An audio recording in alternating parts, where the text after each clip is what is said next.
about 42, 43. The article was His Majesty's Land Ship. The statement was that the Montreal Locomotive Works facility in Montreal was the world's second largest tank arsenal. And they were producing rams and whatnot at the time. I was just wondering if that was propaganda or fact. My major question, how did the design influence work to get us from the Stuart through to the Sherman? How did we stage this, and who copied whom, and where did it come from in some kind of succession between the Ram, Grizzly, and Sherman? Who did what to whom to get up to the Sherman? I think I might have given a bit of a lead on it this morning. It was Brigadier General Pratt came up, and the Canadians at that time were thinking of going for the British Crusader tank. They weren't thinking of any American tanks. And he said, forget the Crusader, and he was right, because it turned out to be a lemon. And he said, they've got the M2, you should have a look at it, it's going to be an M3, and they're going to be designing an M4. Now, they hadn't even drawn them yet, but this is what their thinking was. But he said they've got enough to do it, so there was no progression there. I think what we really want to know, if we can, there has been comment made that the Ram design, being as opposed to the Lee and Grant high-profile design, I think there was a Ram went down to the U.S. For examination, and the original report I got that the Ram, in fact, had some influence on the development of the M4. Came from Smoot Maver, Brigadier Maver, who was involved at that time. Well, he was involved in some of the work there, yeah. He certainly was of the opinion that the Ram did have, the concept had some influence on the final M4 Sherman. Yeah. Is it Chamberlain and Ellis that wrote that excellent book on armor? From England?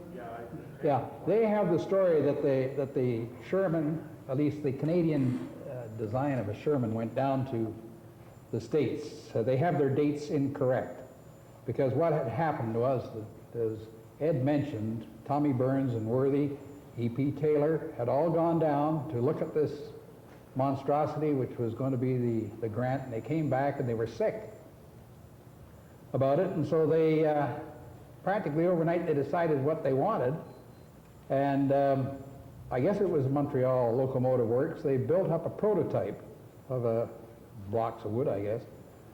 And they had this thing, and I think it was on February the 27th, 1942, they invited a group up from the U.S. to have a look at this. There's an interesting sidelight there. The Chief of the General Staff wanted to entertain these people at lunch and at dinner, and there were going to be a total party of 25 Canadians and Americans group. And he asked for authorization to spend $125, and that included booze. However, the Americans saw this apparition, which was lower than what their tank was, and this 360-degree turret, and they had not yet really got into the design stage on the M4, and they went back and out it came. Just for those that didn't hear that, as Brigadier Maver was Ed's boss for a while and was feeding him, as he said, the bull. Now, I'll tell you something about Maver, which is interesting. He served, in the infantry in the First World War, but he got a commission, and he came back, and he took over a company in the 1st Canadian Tank Battalion that was formed in England in he's formed here in Canada in May 1918, and went overseas with that tank battalion.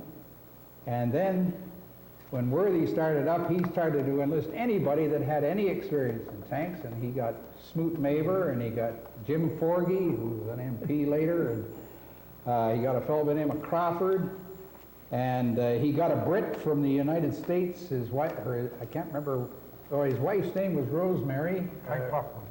Well, I wasn't thinking of Brockman yet, but Winchcombe Taylor. Now, his wife wrote that famous stage play in New York called Chicken Every Sunday or something. Chicken Every Sunday.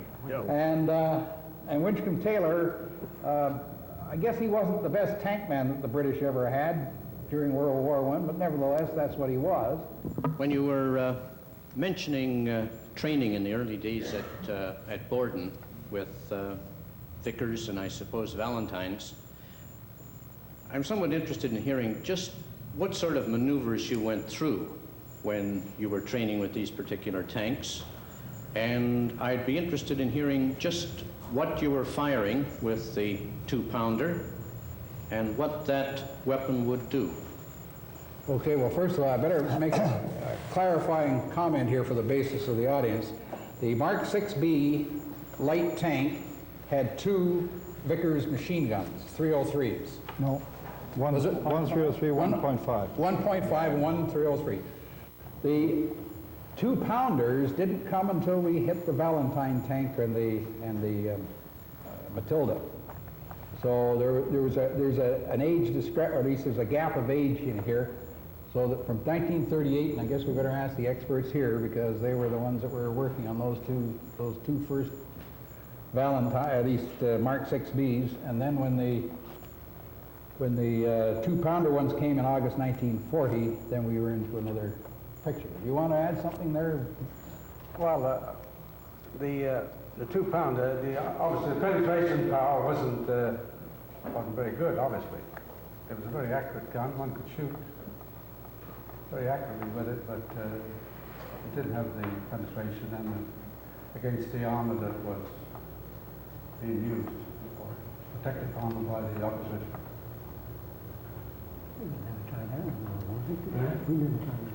You couldn't use them aboard. No. You couldn't use We the didn't 2-pounder. use it anyway, no, right? But we did. We took over a raid in Hawkstone, a few miles from Barry, and we did fire the 2-pounder into the lake there. And we did destroy our houses too, which we shouldn't have done.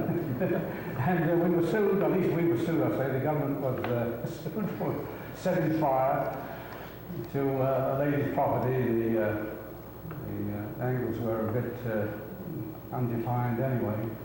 And we sent in a bill for reforestation for her property. We sent a light for these 2-pounders. And we had the, I think they were diesel too, and we used to shoot the odd rabbit going across the, we used to spin these rabbits home with this burst of the diesel or a burst of the Vickers. Well, you did Vickers training. You used the Vickers out at the ranges at Camp Borden.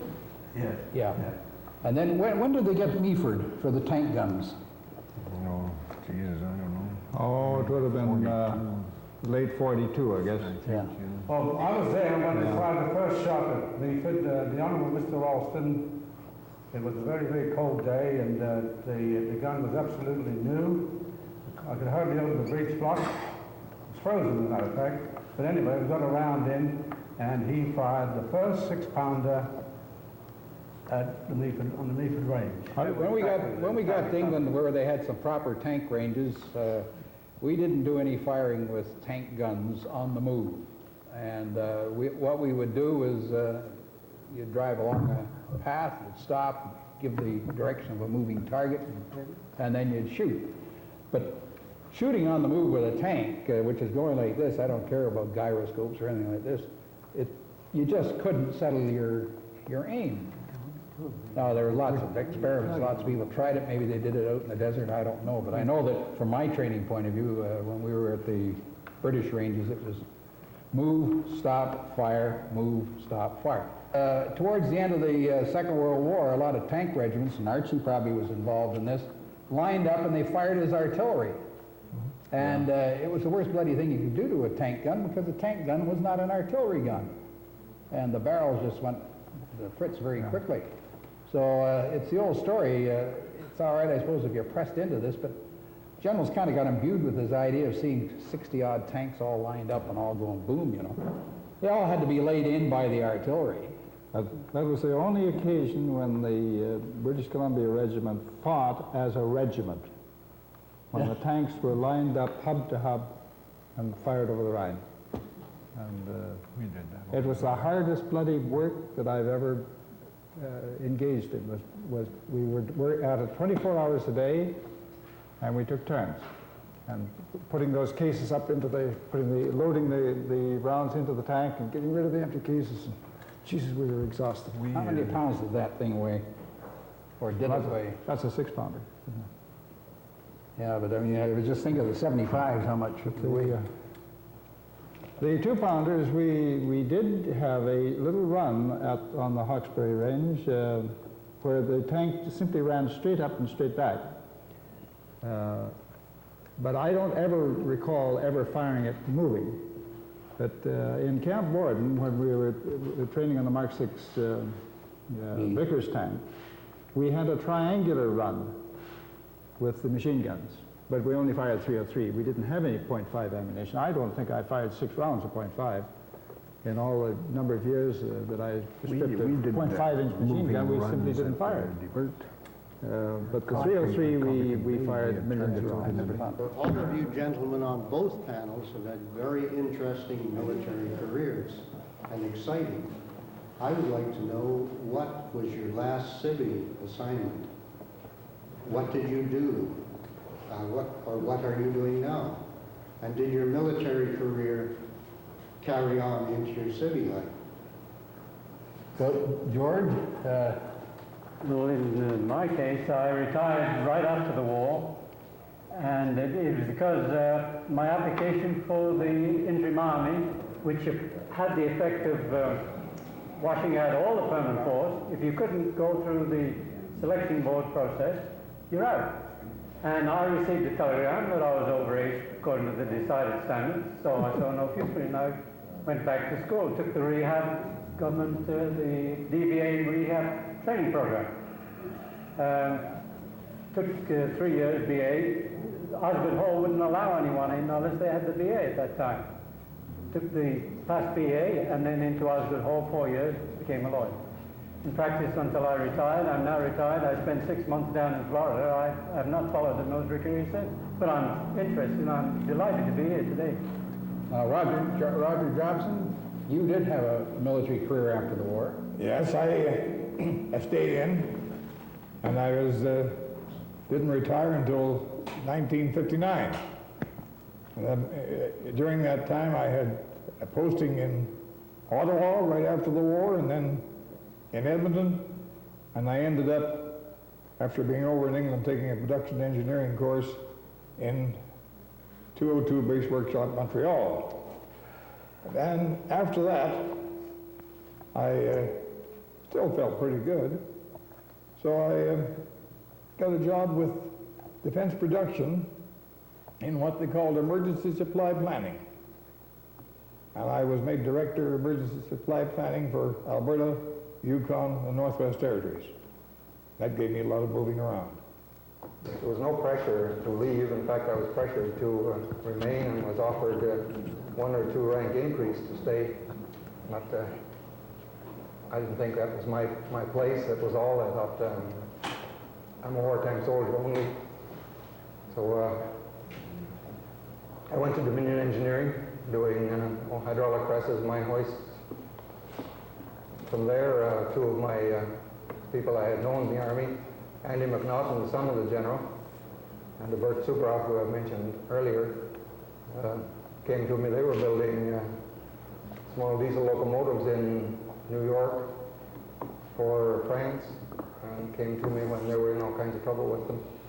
Came to me for better design. They worked with them 2 days in New York and 3 in Montreal, 1 week in reverse the next week. Was a very growing experience, and also taught me how to run my own company, so I went from that to designing on my own. You always feel, I think, that when you work alone that you, maybe some of the technology runs away from you, so I went back to a big company. I went to Massey Ferguson as their head of research at the World Engineering in Detroit. I got a bit fed up with them and moved over to Kelsey Hayes, where I did disc brakes on cars. I came back to Canada to visit parts of industry when it was being put together, but discovered that it become another economic study kind of place with a little bit more aim at technology, but it became another bureaucratic place. no place for a free-thinking, creative guy. So I left there, went to Foreign Waters in Brantford as their chief engineer. And some 8 years ago, I guess, left them to do freelance work again. It's more than 8 years now, it's 10. Left them to freelance work again, back designing machinery, and if you're going to stay at the forefront of technology, with a colleague now, we're doing small computers. I left the active force at the end of the war and was out for about 2 years, and then I went back in to the reserves. But in the meantime, I went into business for myself for about 5 years until I could complete my education, and when I had finished that in about 1952, I went to work for what was then the Toronto Civic Historical Committee as the one and only employee, and from that created the Toronto Historical Board, and I was managing director of the Toronto Historical Board for over 32 years, and I just retired 3 months ago from that. I retired from the reserves in 1966, I think it was, after being Hellurized. When I retired, I was the senior militia advisor for the province of Ontario. John Crossan. Well, I was in the militia for 3 years before I enlisted in the Armored Fighting Vehicle School on the 18th of September 1939. After the war, I transferred to Remy. I retired from there in August of 1969, which was 30 years service, and there, plus my other 3 years in the militia, and then I went back to Borden immediately and worked there for 13 more years for the civil service. And I have a big plaque and a 4.5-pound medal from our friend Pierre Elliott Trudeau for 45 years of government service. And now I am retired, and that's my motor home out there, and you might see it any place.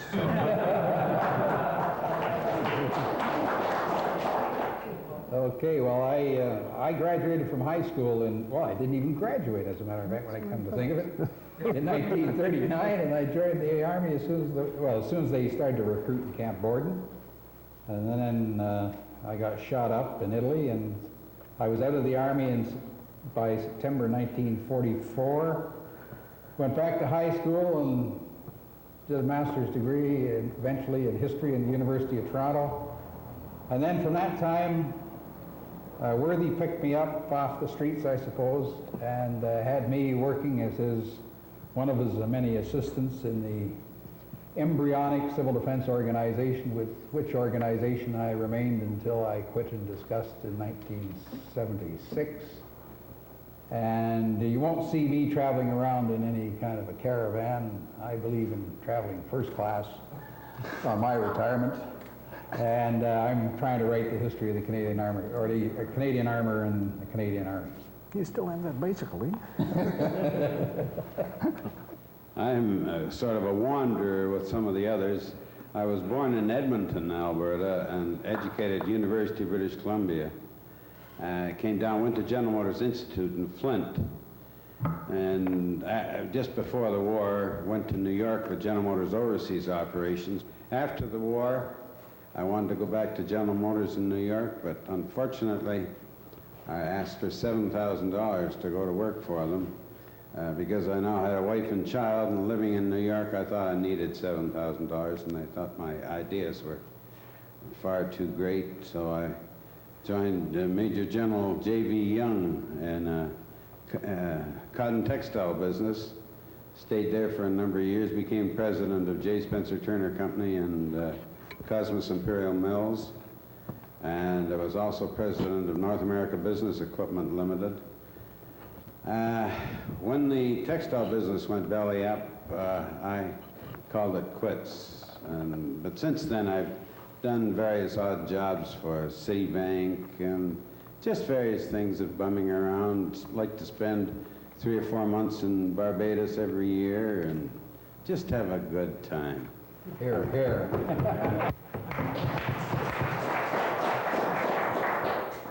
Anybody else got any elucidating comments or questions? I was going to bring this in yesterday when we were talking about the soft-skin CMPs. It seems that they go on and on. In the July issue of National Geographic, I was sitting there, and on the main drag in Rangoon, there are CMPs running around as buses today.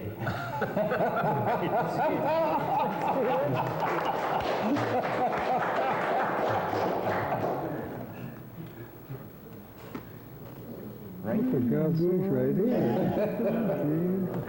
There you are, worldwide, world famous, you fellas. See what you did? Freed from the direct ravages of war, Canada felt itself a favored nation, with the obligation to share with the United States in aiding the less fortunate allies. Military vehicle production in Canada from 1940 to 45 equaled fully one-third that of the United States, and typically of the rest of Canada's $15 billion war expenditure, less than 30% of that total was allocated for Canada's needs. Unlike the U.S. policy of Lend-Lease, Canada adopted a policy of mutual aid, through which $3.5 billion of war supplies was given to our allies. The legacy of this phenomenal industrial effort was Canada's emergence from the war as a major industrial power. Canada was the only Allied nation during the Second World War to receive no loans of money or equipment from the United States. We simply sold them as much as we purchased, and found out for all time that we were natural trading partners. And indeed, with Canada's post-war industrial status, we became and remain each other's greatest trading partner. Carol and Bill Gregg have attempted to tell this story through assembling the symbols of Canada's emergence as a world industrial power, through researching the events, publishing the facts through 3 books, and finally, through hosting the CMP Seminar 84. Late in 1984, they decided that the long-planned time had come to offer their collection as a gift to Canada. The search was begun for an appropriate agency with the will and the competence to protect, restore, and display the collection in perpetuity. The word was spread through the willing assistance of several organizations, from television networks to the Ontario Ministry of Agriculture and Food. The resulting television programs prompted some of the most positive responses ever received. No, this is not Northern Europe in December 1944. It's rural southern Ontario in 1984. These quad artillery tractors were once employed by the Canadian Army. Now they're the property of Bill Gregg. He is a curator of Canada's recent industrial and military past. He collects military vehicles produced in Canada during World War II. Very interested in Canadian history.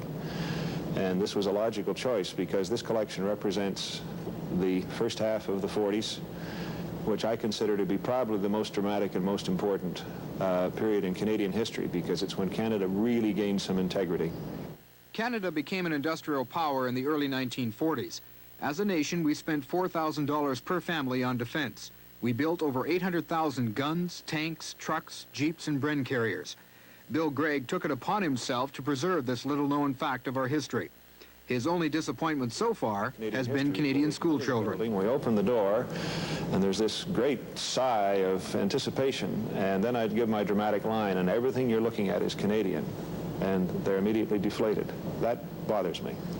The Gregg military collection houses over 60 vehicles, and for many of them, they returned home after years of service with foreign armies around the world. His biggest problem now is the future of his collection. The private collector is to embrace the immediate past, and we are the custodians of that. I think it's true, but I can't hold this forever, and my problem now is to enjoy the collection, but to be looking ahead at where should it go, assuming that it should be kept together, because it is a rather comprehensive story on Canadian history. Bill Gregg would like to eventually find a suitable home for this piece of Canadian history, because the time for acquisition has come to an end. Bill Trbovich, Global News, Rockwood. Boy, I hope he does. I'm telling you, I can't stand to see so much little bits and pieces of Canadian history filter away. I agree with you. His many vehicles are housed in a specially built barn that looks like it could hold a whole army. And you know, that's not too far from the truth. Bill Gregg's 160-acre farm is divided by a road. On one half, you'll find the farm homestead, the main barn, and most of the crops. On the other side, camouflaged by bush, an entirely different scene unfolds. This is definitely not a fleet of green John Deere tractors. These vehicles take us back over 40 years into one of the most dramatic times in Canadian history, the Second World War.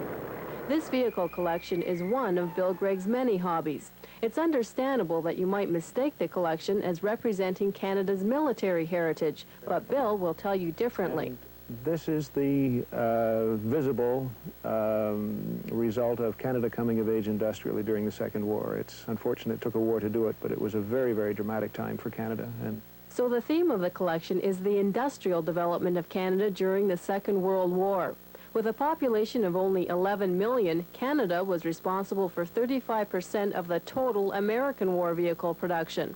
The war lifted Canada from the Depression, creating 1.5 million jobs. Many companies that joined the war effort are familiar names in farming communities. this country got in gear. Everybody was in war production. John Inglis, that made washing machines, made small arms. International Harvester made armored bodies. Massey Ferguson made aircraft parts. Everybody was in war work. You could not buy a tractor or a combine or a washing machine during the Second World War.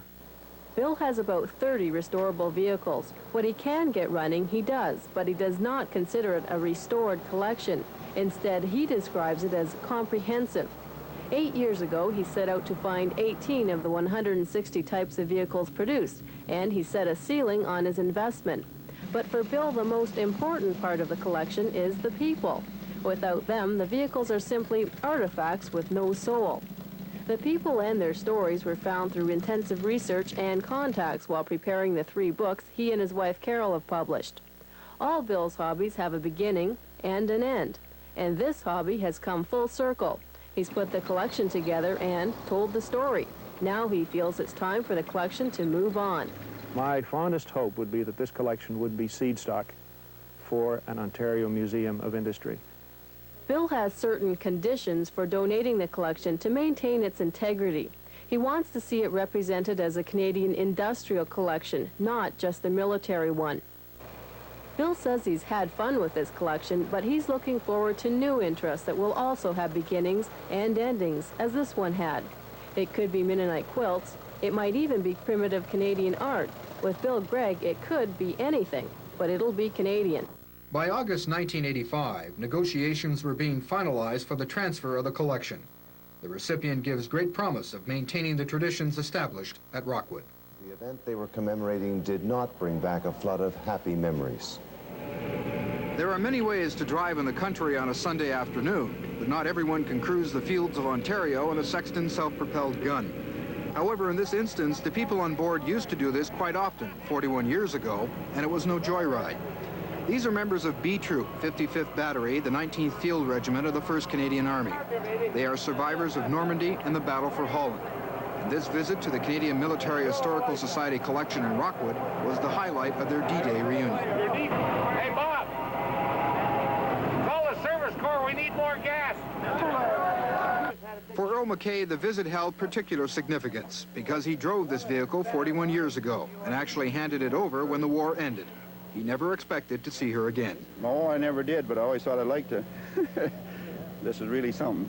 For gunlayer Wally King, seeing his reflexes behind the controls of a 25-pounder gun gave one the impression he hadn't lost his touch. See this? It's not... To me, bring that on, I'd have to traverse it about to there to get you on about the center of the hill. Is that right? Yeah, and then bang. No, Wally King did not blow up the bus. Perhaps the only casualty here was time, a brief flirt with memories of a job that had to be done. You could see it in their faces, pictures only they could see. And next year, their numbers may be fewer when they meet again to remember. Bill Trbovich, Global News, Rockwood. God bless them, eh? Yeah, isn't that a great story?